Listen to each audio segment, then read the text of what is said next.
सुप्रभात दोस्तों, आज मैं आपको एक ऐसी पर्सनैलिटी से मिलवा रही हूँ जिनसे मैं खुद बहुत ज़्यादा इंस्पायर्ड हूँ, बहुत प्रभावित हूँ और इनको देखकर मुझे बहुत प्रेरणा भी मिलती है कि प्रकृति के बीच कैसे रहा जाए और प्रकृति प्रेमी कैसे बना जाए। तो चलिए आपको मैं उनका परिचय उन्हीं के शब्दों में करवाती हूँ। तो बाबा आप अपना परिचय खुद दीजिए। मेरा नाम बाबू राम सेन है और मैं यहाँ गली नंबर 6 में रहता हूँ। जी जी। और मैं काफ़ी समय से यहाँ आ रहा हूँ। जब यहाँ कुछ भी नहीं था, उसके बाद क्या हुआ कि बीच में सर्विस में आने के बाद फिर रेगुलर नहीं रहे। 87 के बाद फिर मैं यहाँ मकान बना लिया, तो वहीं मैं रहना शुरू किया। तब से मैं बराबर आ रहा हूँ। पहले पैदल आता था, अब पैरों की वजह से साइकिल से आता हूँ। मैंने कहा हम प्रकृति से इतना लेते हैं तो कुछ देना चाहिए, ये प्रेरणा मेरे को आई। तो इस वजह से ये 4-6 और ये इसमें हमारे गौरव साहब ने जब ये आम का एक पेड़ लगाया, तो इनको देखा मैंने, तो उसके बाद हमारे अंदर भी प्रेरणा जागी कि हमें भी कुछ पेड़ों के लिए करना चाहिए। तो ये पेड़ दूसरे लोगों ने लगाए थे, मैं इनको पानी देता हूँ, एक कट्टी रोज़ लाता हूँ। मेरा ये प्रेरणा ध्येय है कि कम से कम कुछ तो करें हम प्रकृति के लिए। जब इससे इतना दोहन कर रहे हैं तो ये एक प्रेरणा मेरे अंदर आई। अच्छा बाबा, ज़रा आप ये बताइए कि आपने बचपन से ऐसा कुछ आपके अंदर विचार रहते थे, प्रकृति प्रेमी आप बचपन से रहे हैं या आपके दादा बाबा से आपको ये सब चीज़ें सीखने को मिली या कुछ आपके अंदर से ही ऐसी कोई भावना एक किसी इंसिडेंट की वजह से आई? वातावरण में जब हम रहे तो संपर्क में आए, कई जगह रहे, दूसरी संस्थाओं से कनेक्ट हुए, तो उस वजह से ये सब प्रेरणाएँ शुरू से आती रही। और मैं शिक्षक होने के नाते ये सब कार्यक्रम शुरू से ही रहे हैं। बच्चों के साथ भी रहा हूँ, तो उनके साथ भी स्टार्टिंग से ही मतलब पीटी वगैरह ये करने, छोटे छोटे बच्चों के साथ भी मौका मिला। तो उस वही प्रेरणा शुरू से रही है कि और प्रकृति में जब रहे हैं तो प्रकृति से प्रेम।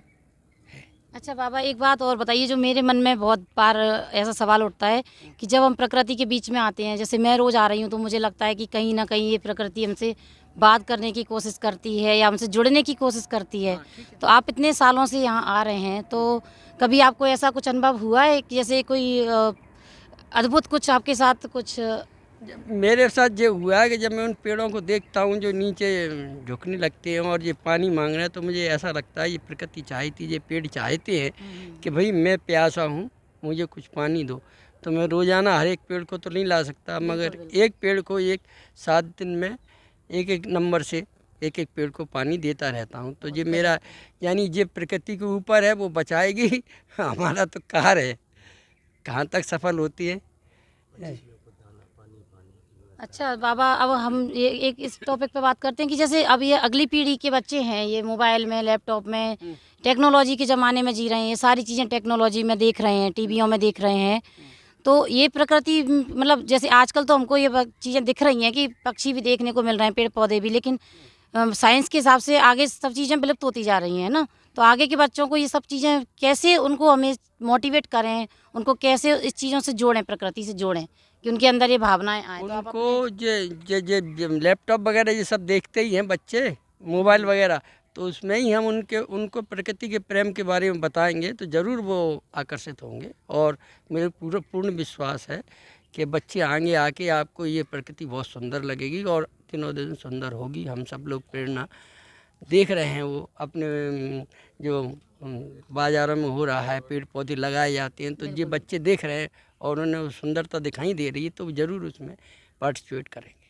अच्छा तो बाबा, अब आखिरी सवाल हमारा ये है कि आप क्या मतलब संदेश देना चाहते हैं हमारी नेक्स्ट जनरेशन को? आप क्या संदेश देना चाहते हैं? मैं यही संदेश देना चाहता हूँ कि सब पॉजिटिव सोचें, हर काम में पॉजिटिव थिंकिंग रखें, हैं, तो जिससे हमारा देश भी तरक्की करेगा और हम लोग भी तरक्की करेंगे। और एक दूसरे में भाईचारा रहे, प्रेम भाव बना रहे सब में, हम किसी के प्रति कोई दुर्व्यवहार ना करें और अच्छे प्रेम से रहें सभी लोग।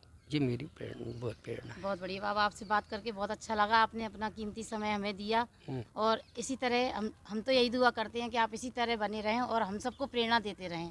मुझ जैसे कई लोगों को, कई बच्चों को आप ऐसे ही प्रेरित करते रहें जिससे हम सब प्रकृति से जुड़ाव रखें। धन्यवाद बाबा।